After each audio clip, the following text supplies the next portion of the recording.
भैया जी कहीं मैं आपका एक बार फिर स्वागत है। मैं हूं प्रतीक त्रिवेदी। बातचीत के सिलसिले को जोड़ने के लिए एक बार फिर से हाजिर हूं। हमारे साथ हमारे मेहमान भी रहेंगे, लेकिन आज बात पश्चिम बंगाल की। पश्चिम बंगाल की एक कहावत है, बड़ी मशहूर है, और वो ये कि करबो लड़बो जीतबो। लेकिन आप कहीं ना कहीं ये जो बात है वो बदल के ये होने लगी कि करबो लड़बो और जान से मार के जीतबो। आखिर ये जो हिंसा है, बंगाल में हिंसा हो रही है, या राजनीति में जो हिंसा है वो है, ये सवाल है सबसे बड़ा। और इसी को लेकर आज हम आपके बीच में हाजिर हैं। हमारे मेहमान जो यहां पर आज रहेंगे, जिनसे हम बातचीत के सिलसिले को जोड़ेंगे, वो ये है कि बंगाल में रक्त रंजित राजनीति क्यों, ये एक सवाल है। और इस सवाल के साथ जो मेहमान आज जुड़ रहे हैं उनसे एक बार मैं तारुफ कराना चाहूंगा। नूपुर शर्मा जो है बीजेपी का पक्ष रखने के लिए हमारे साथ हैं। आचार्य प्रमोद कृष्ण जो है हमारे साथ आज मौजूद रहेंगे। दिनेश बजाज प्रवक्ता टीएमसी आज हमारे साथ मौजूद रहेंगे। नाजिया इलाही खान कोलकाता से हमारे साथ जुड़ेंगी। और संगीत रागी राजनीतिक विशेषज्ञ हमारे साथ रहेंगे।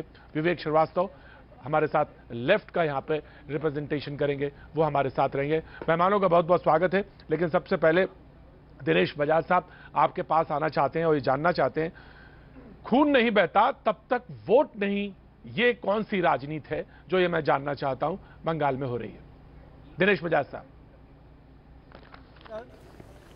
मैं बोलना चाहता हूं कि खून की राजनीति 1998 से हो रही है।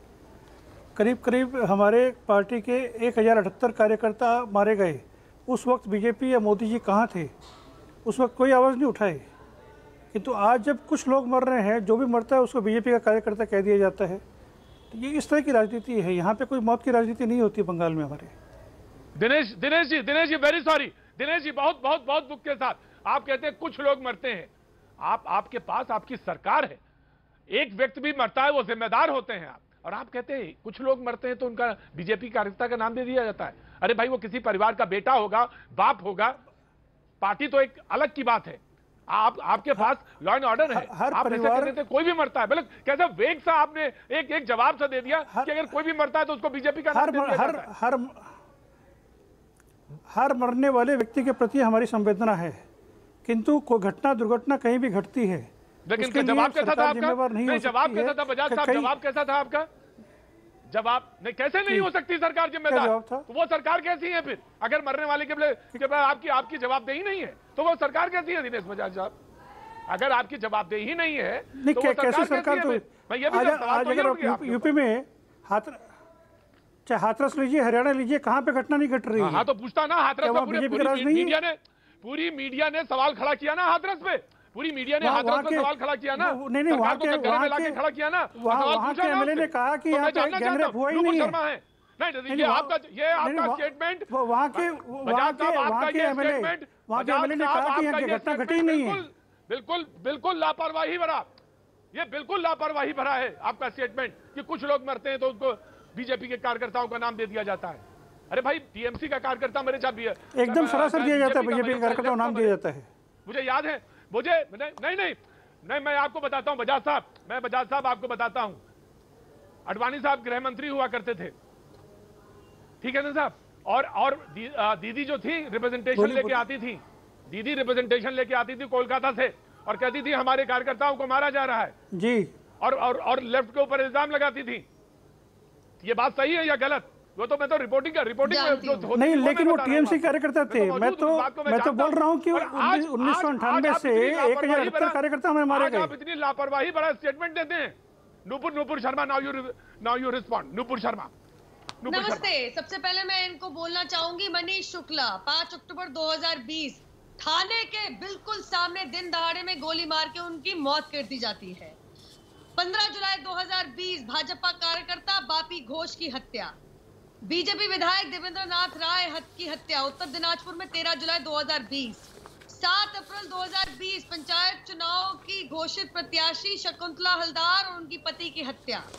देवाशीष मंडल की हत्या पश्चिम बंगाल के गंगा सागर में 7 मार्च 2020। बीजेपी नेता नारायण विश्वास की हत्या 24 परगना के सोनापुर में 6 फरवरी 2020। भाजपा की सक्रिय कार्यकर्ता बरसा हंसा की हत्या पश्चिम मेदिनीपुर में संतोषपुर में 15 नवंबर 2019। मैं बोलती रहूंगी, मेरे सामने करीबन 120 लोगों की ऐसी लिस्ट है जो भारतीय जनता पार्टी के कार्यकर्ता थे।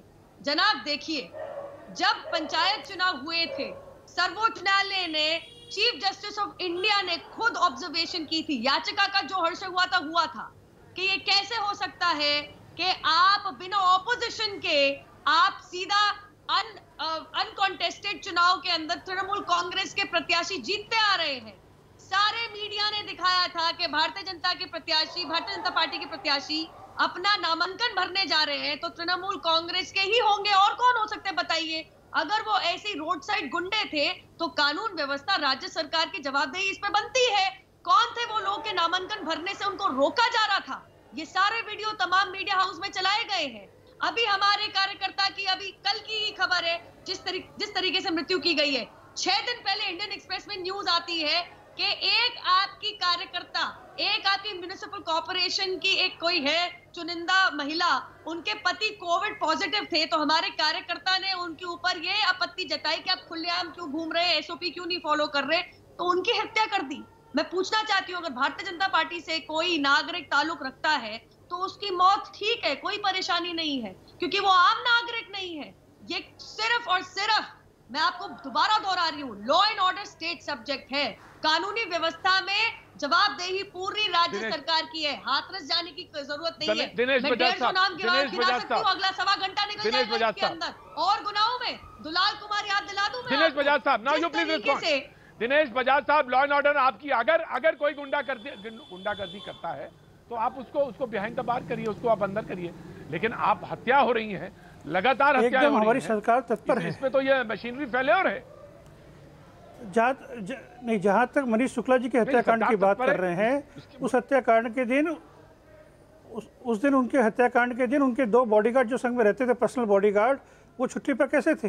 ये बात किसको मालूम चल सकती है? ये अंदरूनी कोई ना कोई कहीं ना कहीं कोई ये गफलत है उनकी, उसके कारण ही ऐसा हुआ होगा। हर बात को टीएमसी के ऊपर मर देना ये गलत है, लेकिन इस बात से मैं मानता नहीं हूँ। कोई भी मृत्यु होती है वो दुखद है। ना कि किसी और से किया जाएगा। मैं आ रहा हूं, मैं नाजिया आ रहा हूं। अभी आप हार मान लीजिए तो फिर जनता हमसे पूछेगी, पुलिस हमसे पूछेंगे, प्रशासन हमसे पूछेगा, प्रेस रिपोर्टर हमसे पूछेगा। आप कह दीजिए कि आप हार मान चुके हैं। सत्ता आपकी है, सरकार हम कैसे हार मान लेंगे? पश्चिम हम क्यों हार मान लेंगे? का सवाल आपके ऊपर खड़े होंगे ना। इतनी जो बेगुनाह जाने आपके इसका जवाब कौन देगा? नहीं, आपके जो बीजेपी के अध्यक्ष है यहाँ पर, आपके जो बीजेपी के अध्यक्ष हैं दिलीप घोष जी, उन्होंने क्या बयान दिया था जिस दिन मनीष शुक्ला का मर्डर हुआ था कि यूपी बिहार यहाँ पे बंगाल बन रहा है? इसका मतलब यूपी बिहार में किसकी गवर्नमेंट है? आपकी गवर्नमेंट है कि नहीं? मैं फिर से आपको बता दे रही हूँ, आपके इन्फॉर्मेशन के लिए शायद आप न्यूज चैनल पे बैठते हैं, लेकिन नहीं, मुझे आपसे इन्फॉर्मेशन नहीं चाहिए, मुझे आपसे इन्फॉर्मेशन नहीं चाहिए, मेरे पास इन्फॉर्मेशन पूरा है। यूपी और बिहार का था वो हाल कहीं ना कहीं पश्चिम बंगाल में होता दिखाई। ये आप सरासर गलत कह रही हैं। ये आप सरासर पहले की बात नहीं कही उन्होंने कहा कि ये बंगाल है, यूपी बिहार बन रहा है, और ये एडिट नहीं चलेगा क्योंकि ये सब सारी चीजें रिकॉर्डेड होती हैं। फॉर योर काइंड इन्फॉर्मेशन की ये चीजें रिकॉर्डेड है, आप रिकॉर्डिंग देख लीजिए। मुझे आपसे इन्फॉर्मेशन की दरकार नहीं है, मुझे आपसे कोई इन्फॉर्मेशन दरकार नहीं है, हमारे पास सारा इन्फॉर्मेशन है। नहीं, दिनेश बजाज, यही कहा कि यूपी बिहार बन रहा है। मैं आ रहा हूं, मैं नूपुर में आ रहा हूं आपके पास। दिनेश बजाज साहब, बहुत सीधा सा सवाल है, मैं नूपुर आ रहा हूं, आपके पास आ रहा हूं। बहुत सीधा सा सवाल है बजाज साहब कि कानून व्यवस्था फेल हो रही है या फेल हो गई है?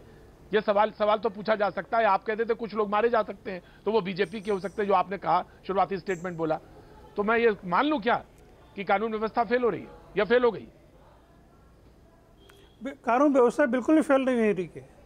मैं इस बात को कतई मानने तैयार हूँ कि कानून व्यवस्था फेल है। दुर्घटना कहीं भी घट सकती है इतने बड़े राज्य में, लेकिन उसके लिए सीधा टीएमसी को जिम्मेवार ठहराया जाता है, गलत है। और बीजेपी वाले सीधा कोई भी मरते हैं उसे बोलते हैं बीजेपी करता था। हमारे एमएलए का मर्डर हुआ था सत्यजीत। मैं आ रहा हूँ नाजिया आ रहा हूँ, नाजिया कूल डाउन। नाजिया आपसे मुझे समझना नहीं है। नाजिया, नूपुर शर्मा। नहीं, नूपुर जी आपसे मुझे समझना नहीं है। वो नूपुर नहीं, मुझे आपसे समझना नहीं है, आप समझिए पहले। नूपुर आ रही है, ठीक है। नूपुर शर्मा, नाजिया आराम से, one by one. Nupur Sharma, आप जरा लैक ऑफ सेंसिटिविटी सुनिए तृणमूल कांग्रेस की प्रवक्ता की भाषा में। हर कोई बीजेपी का मर जाएगा तो उसमें तृणमूल कांग्रेस का नाम क्यों? अरे मर क्यों रहे हैं भाई साहब? आप कह रहे हैं पर्सनल सिक्योरिटी गार्ड नहीं थे मनीष शुक्ला के साथ, जरा बताइए क्या वो पीएसओज सरकार द्वारा दिए गए थे या किस तरीके से दिए गए थे? क्योंकि अगर पर्सनल थे और अगर उनकी जान को पर्सनल बॉडीगार्ड होंगे, पर्सनल। मेरी बात आप होंगे का क्या मतलब है? कंफर्म करके बताइए मेरे को, क्योंकि पर्सनल सिक्योरिटी पुलिस बोल रहा हूँ तो पर्सनल बॉडीगार्ड होंगे, पर्सनल बॉडीगार्ड। अब तो how are they responsible sir? फिर भी law and order private subject नहीं, स्टेट सब्जेक्ट है। कानून का पार्ट दे दूं मैं आपको? Bodyguards providing the bodyguard who subject. अपनी बारी पे बोलिए, अपनी बारी पे बोलिए, अपनी बारी पे बोलिए। आप चुप रहिए। नहीं, this is not the way. आप चुप रहिए। This is not the way. You can't talk like this. You can't talk like this also. You will not take my time. आप चुप नहीं बोल सकती मुझे। On your time. आप कैसे नहीं, आप चुप नहीं कर सकती मुझे। उसमें तृणमूल कांग्रेस क्या कर सकती है? नहीं, आप कैसे बोलती है चुप रहिए आप? और कोई कैसे बोलती है बात? बता दीजिए जहाँ पे भारतीय जनता पार्टी के इतने कार्यकर्ताओं की इस बेरहमी से मौत हुई है। अरे विधायक का जनाब, ऐसे सूली से लटका हुआ शव मिलना छोटी बात नहीं है। जवाबदेही 100% आपकी है। मैं पूछना चाहती हूँ, उसके तहकीकात में क्या मिला? जब भारतीय जनता पार्टी के कार्यकर्ता के शरीर के अंदर चाकू भोंक के मैसेज मिलता है बंगाली भाषा के अंदर, तब आपकी पूरी राज्य सरकार की कानून व्यवस्था कहाँ जाती है? उसकी जवाबदेही भाजपा देगी, आपकी सरकार? दिनेश बजाज जी जवाब दीजिए। आप इतने हेल्पलेस हैं। दिनेश बजाज जी जवाब दीजिए। आप लोग वो लोग हो कि चिट फंड स्कैम में आपका नाम ना निकले, तो आप अपने पुलिस कमिश्नर के साथ लेके दिनेश बजाज जी जवाब दीजिए। धरने प्रदर्शन पे बैठ जाती है और क्या कहती है प्रधानमंत्री के लिए? थप्पड़ दूंगी, मेरा प्रधानमंत्री नहीं है। आप लोग अनार्किस्ट हो, देश के संविधान को मानते नहीं हो। अभी फार्म बिल का अमेंडमेंट पास हुआ तो भारतीय जनता पार्टी के कार्यकर्ताओं ने समर्थन में एक रैली क्या निकाल ली? तृणमूल कांग्रेस के गुंडों ने आके उसके ऊपर बम गोले बरसा दिए। पिछले साल 2019 के लोकसभा चुनाव के अंदर इस बात को झुठला दो, सबको पता है किस तरीके से कांग्रेस के और तृणमूल कांग्रेस के कार्यकर्ताओं के बीच में मुठभेड़ हुई थी। ठीक है नूपुर, और एक इंसान की जान भी गई थी। कूच बिहार के अंदर क्या हुआ था? मैं बोलना शुरू करूंगी, पूरी रात निकल जाएगी। मैं प्रोफेसर रागी मैं आपके पास आ रहा हूँ। प्रोफेसर संगीत रागी, मैं आपका भी स्वागत करता हूँ। विवेक श्रीवास्तव लेफ्ट का रिप्रेजेंटेशन भी जुड़ गया। मैं सबसे पहले प्रोफेसर संगीत रागी आपके पास आना। बहुत बोल लिया आप, तो मैं आपको मौका देता हूँ। दिनेश बजाज जी आपको देता हूँ मौका, मैं बाद में चला जाऊंगा। दिनेश बजाज जी मैं आपको मौका देता हूँ, पहला मौका आपको, फिर मैं आता हूँ संगीत रागी जी के पास। जी बोलिए, रिस्पॉन्ड करना चाहते हैं? अब ठीक है, मैं बोलूं जी? बोलिए दिनेश जी, बोलिए। जी बोलिए। जहां तक बॉडीगार्ड से सवाल उठाया गया है, सिक्योरिटी का सवाल उठाया गया है, तो यहाँ पे बंगाल के भाजपा के जितने नेता हैं या मंत्री हैं, सबको सेंटर से सिक्योरिटी प्रोवाइड की गई है। तो क्या उसकी जिम्मेवारी भी हमारे पश्चिम बंगाल सरकार की होगी? अब देखिए कैसे बात इसका जवाब मुझे पूछिए। सारी सेंटर से कैसे हो सकती है? नहीं, सेंट्रल नहीं, एक तरफ आप बोल रहे हैं कि स्टेट। देखिए, या तो चुप, या तो मुझे बोलने का मौका दिया जाए। बोलने का मौका दिया जाए। दिनेश जी को मौका दिया जाए। दिनेश जी को मौका दिया जाए। दिनेश जी को मौका दिया जाए। दिनेश जी को मौका दिया जाए। दिनेश जी मौका दिया जाए। दिनेश जी को मौका दिया जाए। ये क्या बात है? मैंने मान लिया नूपुर, मैंने मान लिया आपकी बात। नूपुर, मैंने बात मानी आपकी, लोग भी जानते हैं। दिनेश जी सरकारी सिक्योरिटी प्राइवेट कैसे हो सकती है? ठीक है दिनेश जी को ऑफ कोर्स मैं क्या बोल रहा हूँ कि एक तरफ जल्दी बोलिए, चुप कराइए आप, क्लैरिफाई करिए।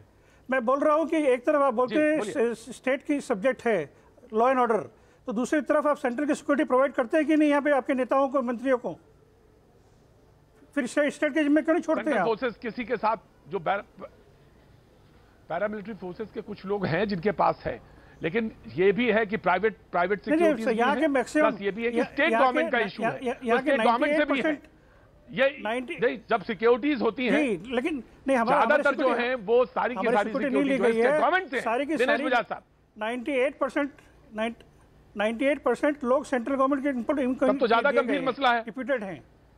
तो दिनेश बजाज जी तब तो और गंभीर मसला है। दिनेश बजाज जी तब तो और गंभीर मसला है कि अगर आप सेंट्रल फोर्सेस भी देते हैं उसके बाद भी अगर हो जाता है तब तो और मुश्किल है, तब तो और ज्यादा बड़ी गंभीर बात है। प्रोफेसर संगीत रागी ना प्लीज, मैं आता हूँ। प्रोफेसर संगीत रागी जी, प्रोफेसर संगीत रागी मैं आ रहा हूँ, दिनेश बजाज जी आ रहा हूँ। प्रोफेसर संगीत रागी देखिए प्रतीक जी, जो बंगाल में होता है और जो केरला में होता है उसको हम राजनीतिक हिंसा की कैटेगरी में नहीं रखते। मेरी परिभाषा के अनुसार वो राजनीतिक हत्या नहीं और राजनीतिक नरभक्षिता के संस्कृति का प्रतीक है। मैं बार से बार दोहरा रहा हूं, पॉलिटिकल कैनिबलिज्म है, ये राजनीतिक नरभक्षिता है। और ये राजनीतिक नरभक्षिता की जो संस्कृति है वो आपको वामपंथ में मिलेगा। पूरा स्टालिन का जमाना देखिए, कल्चरल रेवोल्यूशन चाइना का देखिए, उन्होंने दूसरे के डिसेंट को एक्सेप्ट ही नहीं किया है, इसलिए वो मारने की संस्कृति उसमें पैदा होती है। सेन ब्रदर्स को याद कीजिए, 1970 में 2 बेटे को मार करके वामपंथियों ने जिंदा मां को उनके बेटे को सामने मार करके उनका खून पिलाया। ये संस्कृति ये सब पूरी कहानियां हैं लेफ्ट फ्रंट यहाँ पे। लेकिन दुर्भाग्य है कि विवेक आ रहा हूं, विवेक आ रहा हूं, विवेक आऊंगा आपके पास। Let him speak. दुर्भाग्य है, आचार्य प्रमोद कृष्ण का भी स्वागत है। दुर्भाग्य ये है Pramod ji, Sangeet Ragi please complete your sentence. Yes, दुर्भाग्य ये है प्रतीक जी कि ममता बनर्जी ने उन्हीं लोगों को साथ साथ इकट्ठा करके उस संस्कृति को जारी रखा है। दूसरा पहलू एक और भी है, यदि मारने की संस्कृति देखेंगे तो आपको गला रेत करके मार देना, आंख निकाल करके मार देना, ये संस्कृति वामपंथियों की संस्कृति रही है और रेडिकल इस्लामिस्टों की संस्कृति रही है। दुर्भाग्य से बंगाल में दोनों एक साथ मिले हुए हैं। ममता उनका नेतृत्व कर रही है। किसकी संस्कृति थी? आप देखेंगे दंगे हुए थे और माइनॉरिटी के लोग मारे गए थे, तो किसकी संस्कृति थी? बंगाल की जो संस्कृति है थी, पैटर्न आपको देश के किसी भी कोने में नहीं मिलेगा। विवेक सुन लीजिए। नहीं, इनसे आरएसएस की संस्कृति भी पता है ना, थोड़ी गुजरात सुन लीजिए। मुझे आने देंगे प्लीज। इसीलिए प्रतीक जी, आपने देखा होगा कि ये जो गला काट करके लटका देने की प्रवृत्ति, रेत करके मारने की प्रवृत्ति, बोटी काटने की प्रवृत्ति, ये ISIS में देखे गए, जैसे मोहम्मद में देखे जाएंगे। जो रेडिकल इस्लामिक फोर्सेस है पूरी दुनिया का आप मैप आउट करेंगे, मुस्लिम ब्रदरहुड, बोको हरम में आपको दिखेगा। और यही प्रवृत्ति जो है वो देश के वामपंथियों में देखी जाती है। यही कारण है कि नक्सल मूवमेंट में आपने देखा होगा, इनको तड़पा करके मारने की प्रवृत्ति है। बिहार के जिस प्रकार की हिंसा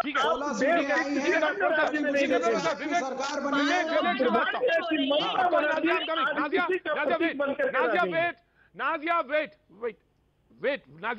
Now, Vivek, you respond. Now, Vivek, देखिए ऐसा है संगीत रागी जी बिहार का विवेक जवाब देने से पहले विवेक जवाब देने से पहले ये बात ध्यान रखिएगा, यही इल्जाम दीदी आप लोगों के ऊपर भी लगाया करती थी और कोलकाता से दिल्ली आया करती थी। ध्यान रखिएगा विवेक श्रीवास्तव। भाजपा से।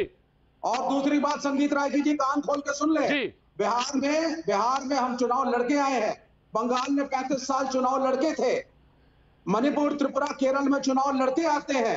लेफ्ट फ्रंट चुनाव लड़ती है, भारत के संविधान अम्बेडकर पर विश्वास करती है, वायलेंस में विश्वास नहीं करते हैं। जहां से बोलपुर कॉन्स्टिट्यूंसी से जहां से सोमनाथ चटर्जी जीत करके आते थे, वहां वोटिंग इतनी होती थी जहां जितने वोटर नहीं होते थे। आप ज्यादा वोटिंग की बात मत करिए, रिगिंग का एग्जाम्पल बंगाल सबसे बेहतर है। तो आप ये एक दूसरे पे दोषारोपण इस प्रकार का ना करें। लेफ्ट फ्रंट डेमोक्रेटिक पार्टियां हैं हम, और हम डेमोक्रेटिक पार्टियां भारत के संविधान में हमारा विश्वास है, अम्बेडकर में हमारा विश्वास है। आपकी तरह हिंदू राष्ट्र की बात नहीं करते हम कि देश के संविधान को ही बदल दो, देश के इतिहास को बदल दो, कोरी कहानियां डाल के देश की नई हिस्ट्री लिख रहे हैं आप लोग। तो आप मुझे मत सिखाइए। 5000 10,000 साल की पुरानी संस्कृति की बात मैं नहीं करता, मैं विज्ञान की बात करता हूँ, मैथ साइंस इंजीनियरिंग की बात करता हूँ।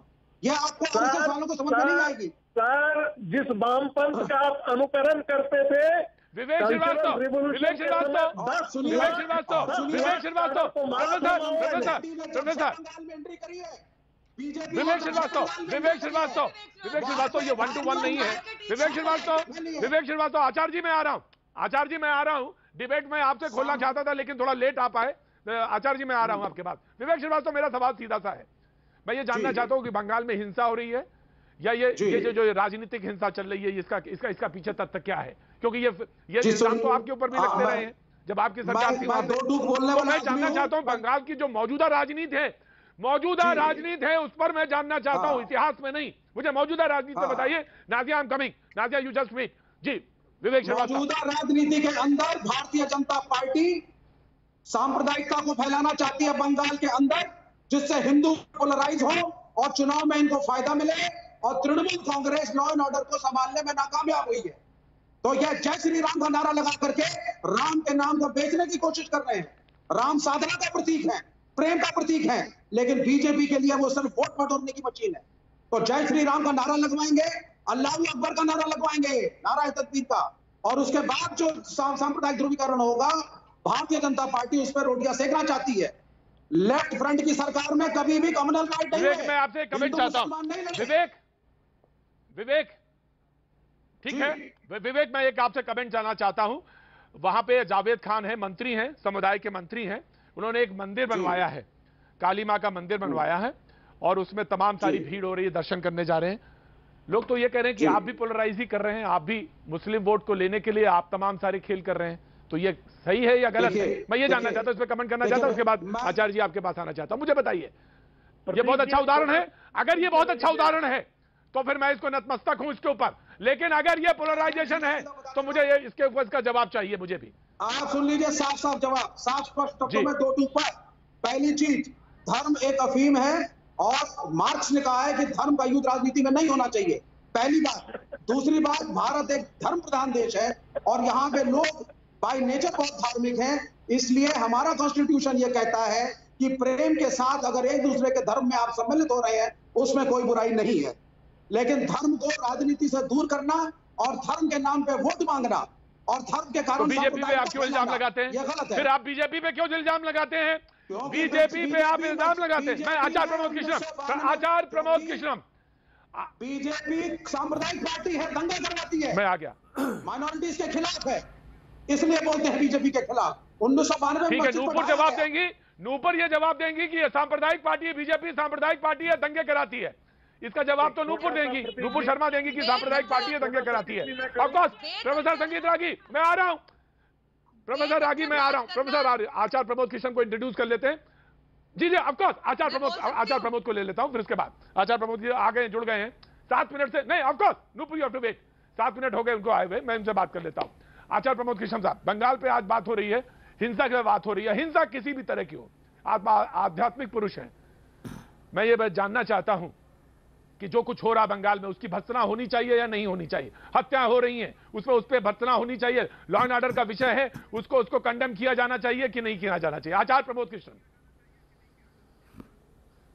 प्रतीक जी, ये भारत की जो भूमि है ये गांधी का देश कहा जाता है, इसको बुद्ध, महावीर, भगवान श्री राम, कृष्ण, नानक, कबीर की धरती है, और हमारी बुनियाद में सत्य, अहिंसा और प्रेम, ये हमारी बुनियाद है।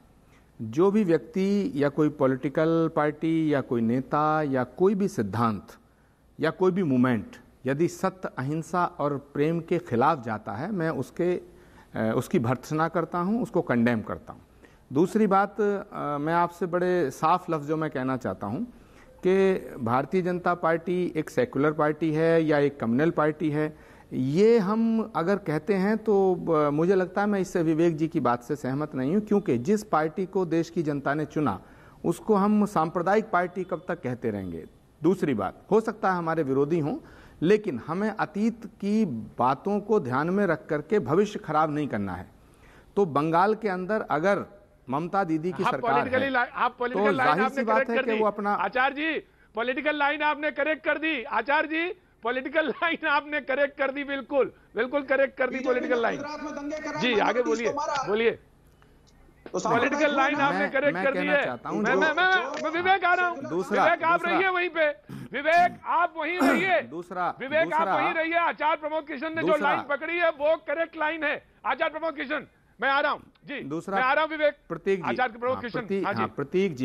प्रतीक जी भारतीय जनता पार्टी से मेरे बहुत वैचारिक मतभेद हैं। भारतीय जनता पार्टी के तमाम नेता मुझ पे हमले भी करते हैं, नो प्रॉब्लम, वो उनका राजनीतिक उनका दिशा है, उनका वो करें, स्वागत है। विवेक जी बहुत ही इंटेलिजेंट इंटेलेक्चुअल इंसान है, मैं जानता हूं, लेकिन मैं उनकी बहुत सी बातों से सहमत हूं, बहुत सी बातों से सहमत नहीं। अभी उन्होंने कहा मार्क्स ने कहा कि धर्म एक अफीम है, मैं मार्क्स से भी सहमत नहीं हूं। मार्क्स की कुछ नीतियों से सहमत हूं लेकिन ज्यादा नीतियों से सहमत नहीं हूं। तो देश में जो लोकतंत्र चलता है वो वन साइडेड नहीं चलता।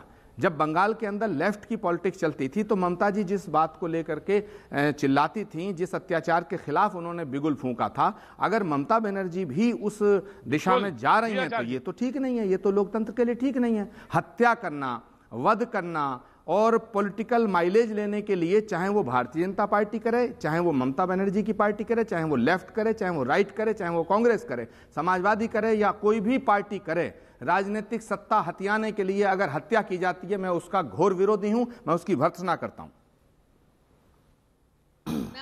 हत्या की गुंजाइश गांधी के देश में नहीं है। एक छोटा सा कमेंट दे रहे हैं आप। प्रोफेसर रागी कुछ कहना चाहते हैं। प्रोफेसर रागी बहुत छोटा सा कमेंट, उसके ब्रेक पे जाना चाहूंगा। प्रोफेसर रागी कुछ कहना चाहते हैं। प्रोफेसर संगीत रागी मैं आ रहा हूं, विवेक आ रहा हूं, कमिंग। प्रोफेसर रागी देखिए प्रतीक जी, मेरे बहुत प्रतीक जी मेरी दो छोटी सी टिप्पणी है। इस देश का विभाजन इस्लाम के नाम पर हो गया, लेकिन बचे हुए भारत में जय श्री राम एक सांप्रदायिक गुंज बन गया है। ये कैसे हो सकता है? हिंदू कहां जाएगा प्रतीक जी? इस देश में जय श्री राम नहीं कहेगा, इस देश को तो बांट दिया। दूसरी बात, आचार्य जी जवाब दे दीजिए। आचार्य जी जवाब दे दीजिए। आचार्य जी जवाब दे दीजिए। मैं आ रहा हूं प्रोफेसर रागी आ रहा हूं, इसका जवाब दे देते। दूसरी बात हम ले लेंगे, दूसरी बात ब्रेक के बाद ले लूंगा। दूसरी बात प्रोफेसर संगीत रागी जी, प्रोफेसर संगीत रागी जी, मैं प्रतीक जी, मैं प्रोफेसर साहब अब रुक जाओ ना। रागी जी रुकते ही नहीं है। मैं दूसरी बात ले लूंगा ब्रेक के बाद। दूसरी बात ब्रेक के बाद ले लूंगा। कैसे हो जाती है? प्रतीक त्रिवेदी जी जवाब दे दीजिए। प्रतीक जी, प्रोफेसर संगीत रागी जैसा विद्वान व्यक्ति, मैं समझ नहीं पा रहा हूं कि प्रोफेसर रागी जैसा विद्वान व्यक्ति किस डायरेक्शन में जाना चाहता है और देश को कहां ले जाना चाहते हैं। ये भारत के मुसलमानों को रेडिकल इस्लाम से जोड़ते हैं, ये एक प्रॉब्लम है। मैं पूछना चाहता हूं, बताइए राजीव गांधी की टुकड़े हुए थे, वो कौन सा रेडिकल इस्लाम था? इंदिरा गांधी की छाती की छलनी लहू गिरा, वो आतंकवादी कौन मुसलमान थे? मैं पूछना चाहता हूं, जहां सुकमा के अंदर, झीरम घाटी के अंदर 70 सीआरपीएफ के तमाम हमारे बम से उड़ा दिए गए, ये कौन सा रेडिकल इस्लाम है? आतंकवाद का कोई मजहब नहीं है, आतंकवाद की कोई जाति नहीं है। आप प्लीज आप आतंकवाद को सिर्फ इस्लाम से जोड़ते हैं, ये इस पे मुझे ऐतराज है। इस्लाम के अंदर मुसलमानों में, हिंदुस्तान के मुसलमानों में बहुत से ऐसे मुसलमान हैं जिन्होंने इस देश की आजादी के लिए कुर्बानी दी है। क्या वीर अब्दुल हमीद की कुर्बानी को आप नजरअंदाज करेंगे? क्या एपीजे कलाम को नजरअंदाज करेंगे? मैं बहस में लौटा। आज बात हो रही है बंगाल पे। मैं ब्रेक के बाद लौटता हूं दिनेश बजाज जी की बात पे कि कुछ लोगों की जो हत्या होती है उसको बीजेपी का बता दिया जाता है। मैं इसी पे लौटूंगा। वक्त है थोड़े देर ब्रेक के बाद मैं फिर वापस आता हूं। भैया जी कहीं में आपका एक बार फिर स्वागत है। बातचीत के सिलसिले को एक बार फिर से जोड़ते हैं। हमारे साथ दिनेश बजाज जी लगातार बने हुए हैं। मैं दिनेश बजाज जी एक सवाल आपसे, ममता बनर्जी मुख्यमंत्री, ऑफकोर्स नूपुर में आता हूं बस एक छोटा सा सवाल दिनेश बजाज जी से। मुख्यमंत्री हैं और मुख्यमंत्री का मतलब यह हुआ कि सभी की, किसी पॉलिटिकल पार्टी की अगर कार्यकर्ता की हत्या हो रही है जिस पर लगातार कोई नेशनल पार्टी सवाल पूछ रही है, प्रधानमंत्री इशारों में बात कह रहे हैं इस बात को, तो सवाल ये उठता है कि उन्होंने खुद भी इस बात की कभी कंप्लेन की हुई है, जो उससे पहले उनकी सरकार थी उसके बारे में वो सेंटर में कंप्लेन किया करती थी, तो क्यों नहीं वो लगाम लगा पा रही है? इसका एक सवाल तो बनता है ना। मुख्यमंत्री तो मतलब सभी के ना, उसमें काहे का ये कि नहीं भाई हम इस पे नहीं बोलेंगे, चुप रहेंगे, लेकिन हमारे कार्यकर्ता की हत्या हो जाएगी तो मैं बोल दूंगी। दिनेश जी। प्रतीक जी मैं आपका जवाब देता हूं। आपने जो कहा एकदम सही कहा कि वो मुख्यमंत्री सबकी है जी। हमारे यहाँ जीरो टॉलरेंस है, वायलेंस पे हम जीरो टॉलरेंस है यहाँ पर स्टेट में। आप एनसीआरबी की रिपोर्ट देखिए 2016 की, क्या रिपोर्ट है आप खुद मालूम चल जाएगा। होम मिनिस्ट्री उसे कंडक्ट कर रही है, एनसीआरबी सेंट्रल एजेंसी है। तो हमारे ये जीरो टॉलरेंस है, हम बिल्कुल भी कतई भी कोई हिंसा बर्दाश्त नहीं करते हैं। ये घटना दुर्घटना कहीं पे भी हो सकती है, वो दुखद है, मैं इस बात पे बोलना चाहता हूँ। और हर केस पे कार्रवाई होती है। ये तो है नहीं कि कोई स्कॉटलैंड यार्ड है कि तुरंत पकड़ के ले आए आदमी को। आज सब केस में छानबीन चल रही है। मैक्सिमम केसेस में आपस प्रतिद्वंदिता है वो चल रही है, चाहे वो हमारे आप बोल रहे हैं कि टीएमसी कार्यकर्ता मार रहे हैं, कई जगह इनके आपसी अंतर्द्वंद भी चल रहे हैं। तो उसके लिए तो किसी को जिम्मेवार ठहराना जब तक पुलिस का पूरा इन्वेस्टिगेशन ओवर नहीं होता है, ये बात करना गलत होता है। दिया गया क्योंकि उसके फादर भाजपा के कार्यकर्ता। Nazia one by one. Nupur पहले, नूपुर। नाजिया मैं आ रहा हूँ, नाजिया मैं आ रहा हूँ आपके बाद। नूपुर उसके बाद आप आइए। Nupur Sharma, now please respond. देखिए दिनेश जी ने अभी निजी और सरकारी सिक्योरिटी के ऊपर झूठ बोल के तो उन्होंने साफ कर ही दिया कि शुरू से ही झूठ बोल रहे हैं। जरा मुझे इतना बता दीजिए, आप कह रहे थे कि भारतीय जनता पार्टी के कार्यकर्ताओं की मौत होती है तो हमेशा टीएमसी का नाम क्यों आता है? ये तो आप बताइए मुझे, क्योंकि जो एफआईआर दर्ज हुई मनीष शुक्ला के मामले में टीएमसी के दो नेता प्रसन्नता चौधरी, उत्तम दास, जो लोकल ग्राम पंचायत बॉडी के हेड थे, इनके ऊपर एफआईआर क्यों दर्ज हुई मनीष शुक्ला के हत्याकांड के अंदर? मुझे बता दीजिए, पुलिस तो आपकी है। अगर टीएमसी आप कह रहे हैं पहली बात तो नूपुर जी आपको मालूम नहीं है, पहली बात तो आपको मालूम नहीं है कि जो प्रशांत दास है जिसका नाम ले रहे हैं आप दो जन का, वो व्यक्ति ग्राम पंचायत के नहीं है। अच्छा नहीं है तो ये पेपर में कैसे? तो पहले आप पता करिए कि आप जिनका नाम लेके बात कर रही हैं उनका क्या पद है, पहले पता करिए। अच्छा पेपर वो म्युनिसिपैलिटी के चेयरमैन है, अभी कोऑर्डिनेटर है अभी। ठीक है ये लीजिए, ये है इंडियन एक्सप्रेस। आप ग्राम पंचायत की बात कर रहे हैं, झूठा पेपर आपके पास तथ्य नहीं है, आपके पास तथ्य नहीं है और बात करते ग्राम पंचायत की बात कर रहे हैं। देख लीजिए, दिखाइए इसको। प्रतीक जी जरा पूरा देश देखेगा कि एक इतना इज्जतदार न्यूज़पेपर झूठ बोल रहा है या टीएमसी क्या प्रशांत दास और उत्तम को बुला करके पुलिस ने इन्वेस्टिगेशन नहीं किया है? इन एफआईआर बताइए कौन झूठ बोल रहा है? नहीं, क्या पुलिस ने उन्हें बुला के उनसे तहकीकात की है कि नहीं की है? उनकी इंक्वायरी की गई कि नहीं की गई प्रशांत से, उत्तम से? अच्छा ठीक है।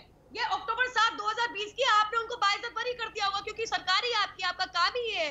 तो अखबार झूठ बोल रहा है, मैं झूठ बोल रही हूँ, जनता झूठ बोल रही है, सिर्फ आप सत्य बोल रहे हैं और आपके टीएमसी के गुंडे सत्य बोल रहे हैं। मैंने एक बार भी नहीं कहा कि आप झूठ बोल रही है, झूठ बोल रही है आपने बोला। मैंने एक बार भी नहीं कहा कि झूठ बोल रही है, लेकिन आप तथ्यों से परे बात कर रही हैं। अखबारों से आती है, आप तथ्यों से परे बात कर रही हैं। झूठ बोल रहे होंगे, अखबारों को जानकारी नहीं होगी। पिछले महीने का अखबार की मैं आपको न्यूज पढ़ा रही थी। अब आगे सुन लीजिए। अब मैं विवेक जी की बात पे आना चाहती हूँ। ये लेफ्ट पार्टी अपना इतना दम भर रही है। आपको पता है प्रतीक जी, 2019 के चुनाव में एक प्रत्याशी को छोड़ के बाकी सब वाम दल के प्रत्याशियों की लोकसभा के अंदर जमानत जब्त हो गई। कोई फर्क नहीं पड़ता। त्रिपुरा में क्या हुआ? त्रिपुरा में क्या हुआ? नहीं बदलते हैं कि गौरीकर स्वदेशी से शुरू हुए थे और प्रधान सेवक 100% विवेक कूल डाउन। ये कोई विवेक आराम से, विवेक आराम से बात कर रहा हूँ। हम अपना विवेक आराम से एजेंडा आपने तो गोवलकर जी को ठीक है विवेक गोवलकर जी स्वदेशी से ठीक है विवेक एक मिनट बात सुनेंगे। नरेंद्र मोदी नूपुर नहीं बोल रही थी। आप नरेंद्र मोदी जी नहीं विवेक जी, ये तरीका नहीं है, ये तरीका नहीं है। आराम से नहीं, कोई गाली नहीं दे रहा। आपकी इकोनॉमिक नीतियां गोवलकर की नीतियां नहीं रही। आपने एजेंडा बदल दिया। उद्योगपतियों की चाटुकारिता शुरू कर दी है, जिसमें बीजेपी गाली नहीं, बिल्कुल नहीं, कोई गाली नहीं। संवैधान नहीं, देखिए संवैधानिक पद पर बैठे व्यक्ति, चाहे वो मुख्यमंत्री हो, चाहे वो प्रधानमंत्री हो, बहुत इज्जत के साथ। नूपुर, हाँ ठीक है विवेक। नूपुर शर्मा अपनी बात कंप्लीट करिए। इनके उतावलेपन से पता चलता है क्यों इनकी जमानतें जब्त होती है। जमानत तो बचा आपके दल कम मार्जिन से बिहार में आप बचे हैं, धांधली करके। बड़े कम मार्जिन से बिहार में बचे हैं, धांधली करके। और लेफ्ट का कमबैक शुरू हो गया है। बंगाल का रिजल्ट दिखा देगा आपको अभी। जरा बताएं अभी सेक्युलरिज्म और विवेक श्रीवास्तव, मैं नूपुर, आपके ऊपर इन्होंने एक सवाल रखा था जिसका जवाब आचार्य प्रमोद कृष्ण ने दिया। उनकी विचारधारा दूसरी है, लेकिन उनका जवाब दिया। विवेक श्रीवास्तव, आप कब बताइए? ठीक है, आप जवाब दीजिए। ठीक है, जवाब दीजिए नूपुर शर्मा। इनको तो नूपुर शर्मा जवाब दीजिए। नाजिया, उसके बाद आ रहा हूं आपके पास। नाजिया आ रहा हूं। सबसे पहली बात तो मुझे बता दें, जवाब दीजिए नूपुर शर्मा। जिस प्रदेश के अंदर जय श्री राम बोलने पे आपको गिरफ्तार कर लिया जाता है, कृपया करके सेक्युलरिज्म और कम्युनलिज्म का पाठ वहां पढ़ाएं। जिस प्रदेश के अंदर 6 बारी कोलकाता का उच्च न्यायालय राज्य सरकार को पुल अप करता है कि आपकी जितनी नीतियां हैं सारी की सारी माइनॉरिटी अपीजमेंट में लगी रहती है। हनुमान जयंती, दुर्गा विसर्जन का आपका रैली बैन कर देना क्योंकि मुहर्रम का प्रोसेशन जाना था, रामनवमी का बैन कर देना, और साथ ही में मौलवियों को 2500 रुपए का स्टाइपेंड दे देना, जिस पर रोक लगाई उच्च न्यायालय ने। 6 बारी ऐसा हो चुका है, वहां पाठ नहीं पढ़ाएंगे। लेकिन अब मैं इनसे पूछना चाहती हूँ, इनके ही वाम दल के बड़े नेता है डी राजा, उनकी बेटी उस टुकड़े टुकड़े गैंग में क्यों पाई गई, उनके ऊपर केस क्यों हुआ? भारत तेरे टुकड़े होंगे इंशाअल्लाह, इंशाअल्लाह। बहुत सेक्युलर नारा है, बंदूक की नोक पे आजादी लेंगे, बहुत सेक्युलर नारा है ये। कोई नहीं, हम सेक्युलर हैं और हम चुनाव लड़ते हैं और चुनाव लड़के ही आएंगे इस देश में। को वैश्य बोलना दुर्गा माँ को बहुत सेक्युलर है, इतना किसी ने कभी नहीं कहा ये सब। इसको अगर आप ये सब हिंदू वोट को पोलराइज करने के लिए अगर आपका अपना षड्यंत्र है, तो ब्लास्फेमी में आपके अपने षड्यंत्र है, वोटों को पोलराइज करने के लिए। विवेक जवाब दीजिए। कुछ नहीं है दिखाने। विवेक जवाब दे। ठीक है विवेक, ठीक है नूपुर, ठीक है नूपुर, ठीक है। सुनता दिखाते, इसका मतलब ये नहीं ठीक है, कि आप हमारे को हमेशा टेस्ट करें। ठीक है नूपुर। राम, हाँ आप सुन लीजिए मेरी बात। ठीक है, हाँ मुझे बोलने दीजिए जरा। जेल में डालेंगे। नहीं, राम का नाम आप इस्तेमाल करते हैं, राम का नाम आप प्रेम के लिए इस्तेमाल नहीं करते। ठीक है, राम का नाम अध्यात्म के लिए आप इस्तेमाल नहीं करते। आपका विज्ञान है बहुत। ठीक है नूपुर, राइट।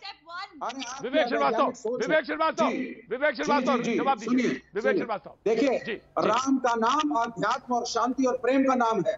उस राम के नाम को ये राजनीतिक रोटियां सेकने के लिए और वोट की राजनीति के लिए इस्तेमाल करते हैं। जय श्री राम का नारा प्रेम के लिए नहीं लगाते हैं, जय श्री राम का नारा दंगे फैलाने, सांप्रदायिकता के लिए लोग लगवाते हैं। इसलिए इस तरह इनके खिलाफ बड़ी कार्रवाइयां होनी चाहिए। राम के नाम पे कोई अंकुश नहीं है, राम के नाम के कोई खिलाफ नहीं है, हिंदुओं के कोई खिलाफ नहीं है, मुसलमानों के कोई पक्ष में नहीं है। लेकिन यह देश सेक्युलर है, इसमें एक हिंदू और एक मुसलमान का एक ही वोट है। लेकिन भारतीय जनता पार्टी धर्म के नाम पे वोटों को पोलराइज करती है। यह समस्या है। Right Nupur. Nazia please respond. Nazia Ilahi Khan, Vivek Srivastava का जवाब। नाजिया इलाही खान, मैंने देख लिया। मैंने देख लिया। नाजिया इलाही खान, विवेक श्रीवास्तव की बात कर। नाजिया इलाही खान, नूपुर मैंने देखा। नाजिया इलाही खान, कौन धर्म अपने भगवान को बेचता है वोट की गिनती के लिए, सत्ता के लिए?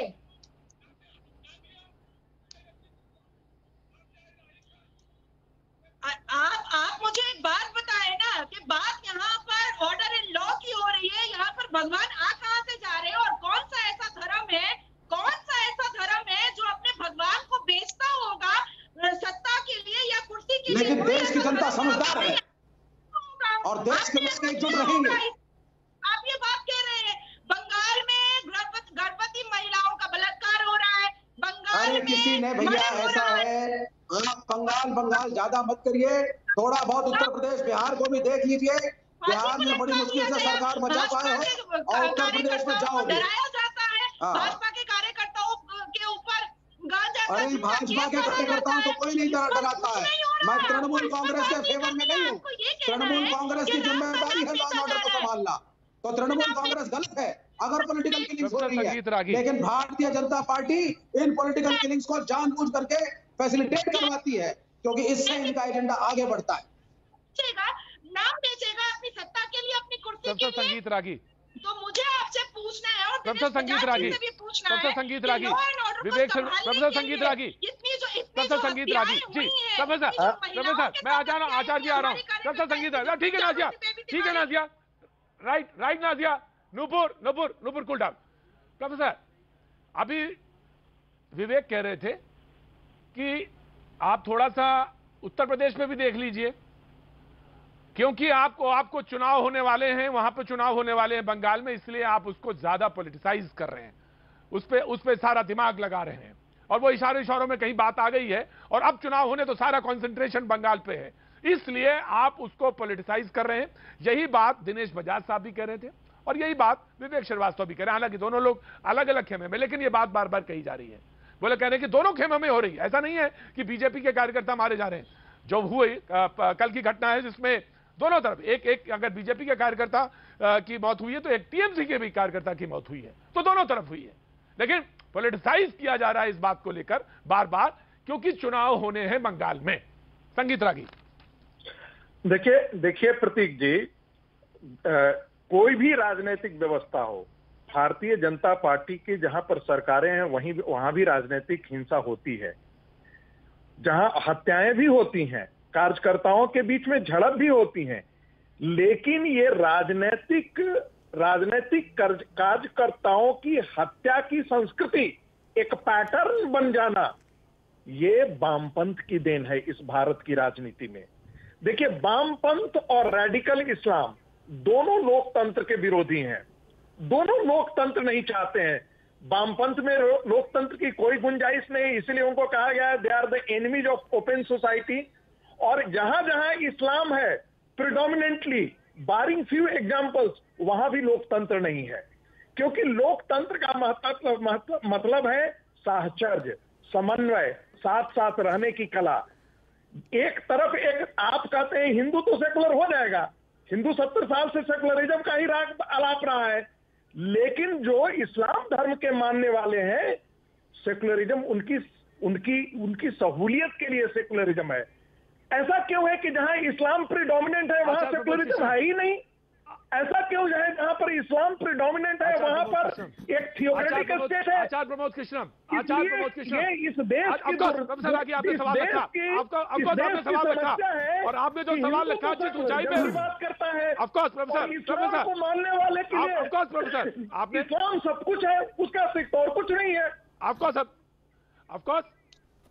ऑफकोर्स प्रोफेसर, जिस ऊंचाई पे आपने सवाल रखा, मैं उसी ऊंचाई के लिए आचार्य प्रमोद कृष्ण के पास जा रहा हूं। आचार्य प्रमोद कृष्ण, उन्होंने कहा कि क्योंकि बंगाल है, इस्लाम बार बार आ रहा है, वहां पे एक मेजॉरिटी वोटों की है वो, और उसकी नजर सब पर है और सारे लोग चाह रहे हैं। अब वो पोलराइजेशन की भी बात हो रही है कि हिंदू पोलराइजेशन हो रहा है, मुस्लिम पोलराइजेशन हो रहा है, और बार बार वो कह रहे हैं जहां पे प्रीडोमिनेंट है इस्लाम वहां पे लोकतंत्र खतरे में है, ये भी बात कही जा रही है। और एक तरफ कहे तुष्टीकरण की भी राजनीति हो रही है। आचार्य प्रमोद कृष्ण, बंगाल की राजनीति। देखिए प्रतीक जी, हिंसा का समर्थन नहीं किया जा सकता, लेकिन हिंसा का समर्थन ना करना या हिंसा का समर्थन करना जितना खतरनाक है, हिंसा का समर्थन करना जितना खतरनाक है, उससे ज़्यादा खतरनाक है हिंसा को धर्म से जोड़ देना और धर्म का राजनीतिक फायदा लेकर के। और ये बहुत ही खतरनाक साजिश है जिसमें वेस्ट बंगाल जा रहा है। इतना भी और अब रागी जी बोल रहे थे, मैं तो बीच में बोला ही नहीं था। एडवाइजर हैं क्या प्रियंका गांधी इस्लामिक टेररिस्टों के खिलाफ एक भी बयान जारी करेंगी? नहीं करेंगी, क्योंकि वे स्वयं क्रिश्चियन है। राहुल गांधी स्वयं क्रिश्चियन है। आप तो उनके पॉलिटिकल एडवाइजर हैं, आप तो अच्छी तरह जानते हैं।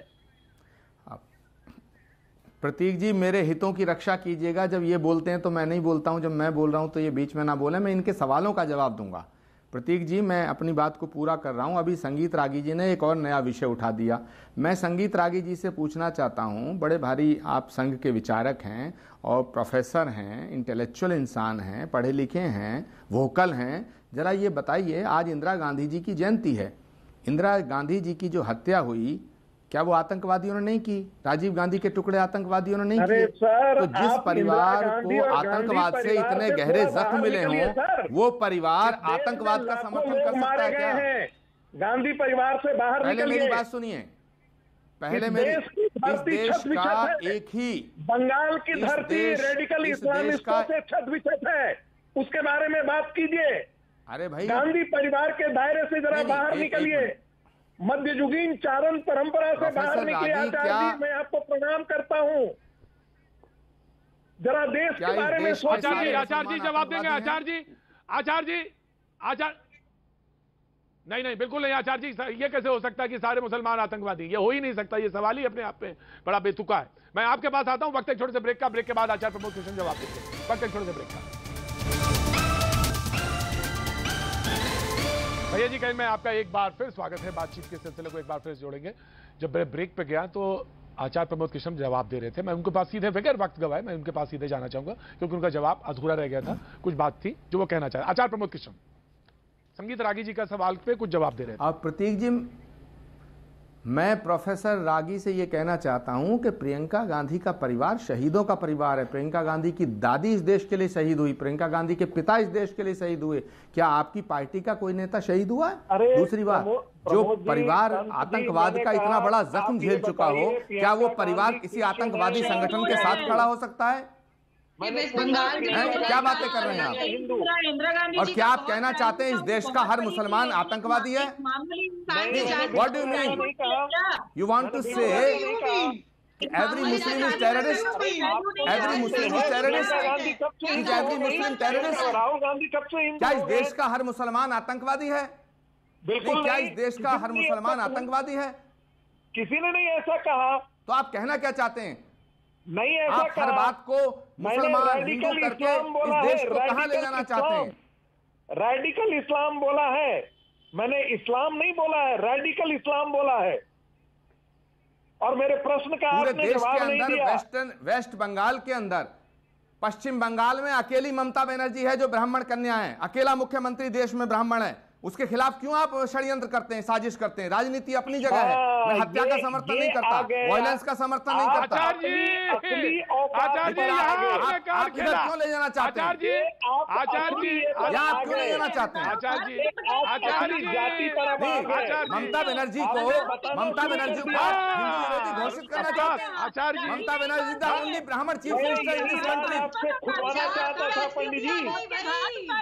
गांधी परिवार ममता बनर्जी की नीतियों का विरोध करिएगा। ममता बनर्जी का विरोध करने से पहले ममता बनर्जी के खिलाफ साजिश मत करिएगा। ममता बनर्जी के खिलाफ साजिश करना ठीक नहीं है। ममता बनर्जी को आप हिंदुओं का दुश्मन सिद्ध करना चाहते हैं। ममता बनर्जी को हिंदुओं का दुश्मन सिद्ध करने की साजिश मत करिएगा। सिर्फ सत्ता के लिए, और सत्ता की चाबी अपने ममता बनर्जी देश विरोधी ताकतों के साथ खड़े हैं। अगर ममता बनर्जी देश विरोधी ताकतों के साथ खड़ी है तो ममता सरकार को बर्खास्त करिए। अगर ममता बनर्जी देश विरोधी हैं तो उन्हें बर्खास्त करिए। आप देश की सरकार चला रहे हैं। अगर ममता बनर्जी देश विरोधी हैं तो उनकी सरकार को बर्खास्त करिए। आप केंद्र में बैठे हुए क्या कर रहे हैं? आप भी उनको करिए ना। अमित शाह जी को कहिए बर्खास्त करें। जो मुख्यमंत्री बांग्लादेशियों को रखने के लिए बात करें, जो बांग्लादेशी घुसपैठियों को रखने की बात करें, जो उन मुसलमानों को रखने की बात करें जिनके पुरखों ने इस देश का तोड़ा, जिसका विभाजन किया, उसको रखने की बात करें, तो वो देशद्रोही नहीं तो क्या? आप ममता बनर्जी को गाली दीजिएगा, ममता बनर्जी का विरोध करिएगा, लेकिन ममता बनर्जी की देशभक्ति पे संदेह मत करिएगा। ममता बनर्जी देशभक्त है। ममता बनर्जी की देशभक्ति पे संदेह करने का अधिकार आपको नहीं है। आप ममता बनर्जी का कैरेक्टर एसोसिएशन मत करिएगा। प्रोफेसर रागी, प्रोफेसर संगीत रागी, प्रोफेसर संगीत रागी एक सवाल का जवाब। प्रोफेसर संगीत रागी एक सवाल का जवाब। प्रोफेसर संगीत रागी करना चाहते हैं। प्रोफेसर संगीत रागी, प्रोफेसर संगीत रागी, मैं नाजिया खुद नाजिया आ रहा हूं। प्रोफेसर संगीत रागी, आपको ममता बनर्जी हिंदू नहीं है? संगीत रागी, मैं सवाल का जवाब। मैं प्रतीक त्रिवेदी, मैं पूछना चाहता हूँ प्रोफेसर संगीत रागी से, क्या ममता बनर्जी हिंदू नहीं है? क्या ममता बनर्जी ब्राह्मण नहीं है? ब्राह्मण तक राजनीति अपनी जगह है। आचार्य जी पाप मत करिएगा। आचार्य जी करिएगा। किसी के अगर ममता बनर्जी देश विरोधी है तो बर्खास्त करिए, लेकिन ममता बनर्जी का कैरेक्टर एसोसिएशन मत करिए। ममता बनर्जी का कैरेक्टर एसोसिएशन मत करिए आप। ब्राह्मण कुल में जन्म लिया था, लेकिन उसकी जाति राक्षसों की जाति थी। तो ब्राह्मण कुल में जन्म होने से कोई जरूरी नहीं है कि वो वही संस्कार हो। मैं फिर कह रहा हूं, ममता बनर्जी तो जाति का कार्ड खेलने की जरूरत नहीं है। नहीं, ये तो प्रोफेसर आपको ये तो बात सिद्ध करनी पड़ेगी कि अगर वो देश विरोधियों के साथ खड़ी है तो ये बात सिद्ध करनी पड़ेगी आपको। ये बात कहनी, अगर आप कह रहे हैं तो ये बात आपको सिद्ध करनी पड़ेगी कि देश विरोधियों के साथ वो खड़ी है। और आचार्य प्रमोद कृष्ण उस बात को देखिए यहाँ पे कह रहे हैं, लेकिन मैं आपको एक सवाल का पुलवामा के बाद भारत ने जब बालाकोट पर अटैक किया था तब भी ममता जी ने क्वेश्चन किया था कांग्रेस के साथ। जब कश्मीर से 370 हटाया गया था तब भी ममता बनर्जी उन देशद्रोहियों के साथ खड़ी थी। आज भी खड़ी हैं। बांग्लादेश से आने वाले घुसपैठियों के खिलाफ जब भारत ने निश्चित कार्रवाई करने की बात की, तब भी उन बांग्लादेशियों को भारत में रखने की बात ममता बनर्जी करती है। क्या भारत के अंदर 1000 इस्लामिक आचार्य प्रमोद कृष्ण खड़ा करना चाहते हैं? आचार्य प्रमोद कृष्ण, आचार्य प्रमोद कृष्ण, आचार्य प्रमोद कृष्ण, आचार्य प्रमोद कृष्ण जी जी। मैं प्रोफेसर रागी से मांग करता हूं, आचार्य प्रमोद जी, आचार्य जी बोलिए। देशद्रोही हैं तो वो अमित शाह से बात करें, भारत के गृह मंत्री से बात करें, ममता बनर्जी को बर्खास्त करें। इस देश में कोई भी मुख्यमंत्री देशद्रोही नहीं हो सकता, लेकिन ये सिद्ध करें। ममता बनर्जी को बदनाम करना छोड़िए, ममता बनर्जी का विरोध करिए, राजनीतिक विरोध करिए, लेकिन ममता बनर्जी का कैरेक्टर असैसिनेशन मत करिए। ममता बनर्जी को हिंदू विरोधी सिद्ध करने की कोशिश मत करिए। ममता बनर्जी ना हिंदू विरोधी हैं, ना हिंदुस्तान विरोधी हैं, वो भाजपा की विरोधी हैं। आप ममता बनर्जी का कैरेक्टर असैसिनेशन करना चाहते हैं, आप सिद्ध करिए, आप सिद्ध करिए, रावण की प्रवृत्ति राक्षसी थी, वो ब्राह्मण कुल में नुपुर शर्मा जी, ठीक है, नुपुर शर्मा से बात करना चाहते हैं, ठीक है आचार्य जी, उनमें ब्राह्मण कुल में जन्म होकर भी राक्षसी वृत्ति हो सकती है। प्लीज मुझे बोलने दीजिए। मैं आ रहा हूँ। नुपुर शर्मा, नुपुर शर्मा बीजेपी का पक्ष, नुपुर शर्मा, नुपुर शर्मा सवाल, नुपुर शर्मा सवाल है, नुपुर शर्मा एक सवाल है जिसपे तो सारे लोग एग्री हो जाएंगे। ममता बनर्जी ने एक पत्र लिखा है जी, और वो पत्र लिखा है 23 जनवरी को देशभक्ति दिवस मनाया जाए। नेता सुभाष चंद्र बोस के बारे में लिखा उन्होंने, एक 23 जनवरी का दिन जो है उसे देशभक्ति दिवस के बारे में मनाया जाए। मैं चाहता हूं डिबेट पे ये एक पॉइंट जरूर है, और ममता जी ने लिखा जिसको बार बार आप कह रहे हैं कि वो देश विरोधी हैं, देश विरोधी हैं, तो वो तो कह रहे हैं कि 23 जनवरी को देशभक्ति दिवस मनाया जाए। इस पे तो बीजेपी को अपना स्टैंड क्लियर करना चाहिए। नुपुर, मैं 2-3 चीज कहना चाह रही हूँ, मेरी बात प्लीज कंप्लीट होने दीजिए। आचार्य जी ने शुरुआत में बहुत लेट में ज्वाइन किया, शायद उन्होंने मेरी बात ध्यान से नहीं सुनी। कलकत्ता के उच्च न्यायालय ने 6 बारी ममता बनर्जी की सरकार को खिंचाई करी अच्छी तरीके से कि तुम सिर्फ माइनॉरिटी अपीजमेंट कर रही हो वोट बैंक के चक्कर के अंदर, और ऐसे 6 बारी उनके निर्णय को खारिज किया गया है कलकत्ता उच्च न्यायालय द्वारा। दूसरी बात, जो जय श्री राम के नारे लगाने पे अरेस्ट कर लेती है नन, जो बुजुर्ग नन के साथ रेप हुआ था, किस तरीके से उसको किस तरीके का रूप देने की, स्वरूप देने की कोशिश की गई थी, लेकिन असलियत में पीछे कौन थे आरोपी, कौन थे? बांग्लादेशी थे। तीसरी बात, आपको बता दूं तो सर्वोच्च न्यायालय में ऐसी याचिका अभी भी दर्ज है कि किस तरीके से बंगाल प्रदेश के अंदर जो बॉर्डरिंग डिस्ट्रिक्ट है, बॉर्डरिंग जिले हैं, उसमें डेमोग्राफी खराब की गई है, माइनॉरिटी नहीं वहां मेजॉरिटी बन गई है। ये याचिका अभी भी सुनवाई में है सर्वोच्च न्यायालय में। तीसरी बात, और बहुत अहम बात बताना चाहती हूँ, आप लोग क्या बसीरहाट भूल गए या नाडिया भूल गए, या फिर आप मालडा भूल गए, जिसके बारे में पत्रकारों को, न्यूज चैनलों को, सोशल मीडिया के माध्यम से पता चला है, क्योंकि उन्होंने उफ नहीं करी, क्योंकि वहां पे किस तरीके से बहनों को और बहनों की बेटियों को बालों से खींच के नोच के बाहर निकाला जा रहा था, दुष्कर्म किया जा रहा था एक धर्म के लोगों के द्वारा, एक धर्म के खिलाफ। बसीरहाट में भी यही हुआ था, कोई फेसबुक पोस्ट होने के चक्कर के अंदर किस तरीके से धर्म के ऊपर वहां पे दंगे फिर गए थे। 62 साल के हिंदू इंसान की किस तरीके से मौत हुई थी कि जब उनका शव ले जाया जा रहा था उनके लास्ट राइट्स के लिए, तो उसको राम राम सत्य बोलते हुए लोगों से छीन के डेड बॉडी को दोबारा खंजर मार के मारा। दिनेश बजाज, दिनेश मैं आ रहा हूं, विवेक आ रहा हूं, दिनेश बजाज साहब जवाब देना चाहते हैं। प्रमोद जी आ रहा हूं, आचार्य जी आ रहा हूं, और सभी मुसलमानों को आतंकवादी मत घोषित करिए यहाँ बैठ करके। मेरी बात कंप्लीट नहीं हुई है प्रतीक जी। मॉब लिंचिंग भी होती है इस देश में, और मुसलमान लोगों की होती है, उसके ऊपर भी थोड़ा टिप्पणी कर लीजिए आप। कर लीजिए नुपुर, जल्दी जल्दी, टाइम कंस्ट्रेंट है। मैं ये पूछना चाह रही हूँ, जी मैं ये नहीं कह रही सारे मुसलमान, मैं ये नहीं कह रही सारे मुसलमान आतंकवादी होते हैं, लेकिन फ्रांस ये एक्शन क्यों ले रही है? और यूएई ने पाकिस्तान एक्सेप्शनल केसेस और गलत लोग हर धर्म में है और देश में है। प्रमोद जी जवाब दे दीजिए। आचार्य जी मैं आ रहा हूं, विवेक जी आ रहा हूं। आचार्य प्रमोद इसका मतलब ये नहीं कि आप टिप्पणी करेंगे इस्लाम के खिलाफ। आचार्य प्रमोद कृष्ण, अब दिनेश जी मैं आपको दे रहा हूं, दिनेश जी आ रहा हूं मैं आपके पास। आचार्य प्रमोद कृष्ण नजर आते हैं, हुआ तो हुआ। आचार्य प्रमोद कृष्ण, नुपुर जी, नुपुर हो गया जी। आचार्य प्रमोद कृष्ण, आचार्य प्रमोद प्रतीक जी मैंने नूपुर शर्मा जी को बड़े पेशेंसली सुना, बड़ी शालीनता से सुना। मैं नूपुर शर्मा से बस 2 सवाल करना चाहता हूं। मुझे बताओ, क्या ममता बनर्जी चुनी हुई चीफ मिनिस्टर देशद्रोही है? और अगर वो देशद्रोही चीफ मिनिस्टर हैं तो उन्हें बर्खास्त क्यों नहीं करते आप सरकार में? दूसरा, क्या ममता बनर्जी हिंदू विरोधी हैं? वो खुद हिंदू हैं या नहीं है? क्या ममता बनर्जी ब्राह्मण नहीं है? ममता बनर्जी ब्राह्मण है, ममता बनर्जी हिंदू हैं, ममता बनर्जी हिंदू विरोधी नहीं है। ममता बनर्जी की राजनीतिक विरोध करने का पूरा अधिकार है। आपको मेरा विरोध करने का अधिकार है, मुझे आपका विरोध करने का अधिकार है, लेकिन अगर आप मेरा विरोध करती हैं तो मैं ये कहना शुरू कर दूं नूपुर शर्मा हिंदू नहीं है, नूपुर शर्मा ब्राह्मण नहीं है, नूपुर शर्मा हिंदुस्तानी नहीं है। ये कैसी डिबेट हो रही है? ममता बनर्जी का विरोध करो, लेकिन ममता बनर्जी का कैरेक्टर असैसिनेशन करने की कोशिश मत करो। उन्होंने जो उनके सरकार के अंदर अगर कोई गुनाह हो रहा है, कोई हत्या हो रही है, वायलेंस हो रहा है, उसका विरोध करो। लेकिन प्रोफेसर रागी ने जो बात कही कि ममता बनर्जी देशद्रोही हैं, तो अगर देशद्रोही चीफ मिनिस्टर हैं तो अमित शाह क्या कर रहे हैं, प्राइम मिनिस्टर मोदी क्या कर रहे हैं? ममता बनर्जी को बर्खास्त किया जाए, नहीं तो माफी मांगी जाए। संगीत रागी, प्रोफेसर संगीत रागी, प्रोफेसर संगीत रागी, बहुत शॉर्ट सा जवाब। प्रोफेसर संगीत रागी, प्रोफेसर संगीत रागी। मेरा आचार्य जी से एक ही सवाल है, मेरे प्रश्न का उन्होंने उत्तर नहीं दिया। मैंने उनसे यही पूछा कि क्या कारण है कि ममता बनर्जी जिस देशद्रोह जो राइट प्रोफेसर राइट। लेकिन आज अभी बस सिर्फ इतना, कल फिर होगी मुलाकात, बात अधूरी रहेगी लेकिन कल फिर बात होगी।